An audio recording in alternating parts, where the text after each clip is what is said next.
In today's video, I'm going to teach you how to hide the Adobe Acrobat Reader Tools panel. If you're someone who finds the Tools panel a bit too distracting, or you simply want a cleaner view of your PDF documents, this straightforward guide will help you achieve that in just a few simple steps. Let's dive right into it. First, you'll want to make sure you have Adobe Acrobat Reader open on your computer. Once you've got that up and running, take a look at the top left corner of your screen. You'll see the menu icon there. Clicking on this menu icon will provide you access to a variety of settings and options within the Acrobat Reader. This is your starting point. Now that you've clicked on the menu, the next thing you'll want to do is to find an option labeled Disable New Acrobat.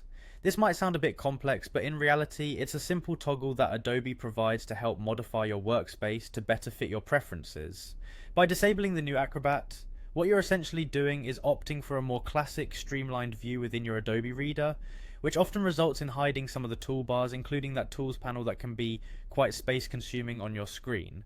Once you've disabled the new Acrobat, you'll notice that a dialog box appears. This is a normal part of the process, so no need for any worries. The dialog box is there to inform you that a restart of the application will be necessary to finalize these changes. Now, the final step, click on the option that says Restart. By doing so, Adobe Acrobat Reader will close momentarily and then relaunch. As the application restarts, you'll notice right away that the Tools panel is no longer displayed in the way it was before. Your workspace should now appear much more spacious, allowing for a more focused reading experience. You can still access tools anytime you need to, but they won't dominate your screen unnecessarily. And there you go, with these easy to follow steps, you've successfully hidden the Adobe Acrobat Reader Tools panel, creating a cleaner and more streamlined interface that's perfect for viewing your documents without distractions. Enjoy your newly customized Adobe Reader experience, and thank you for watching.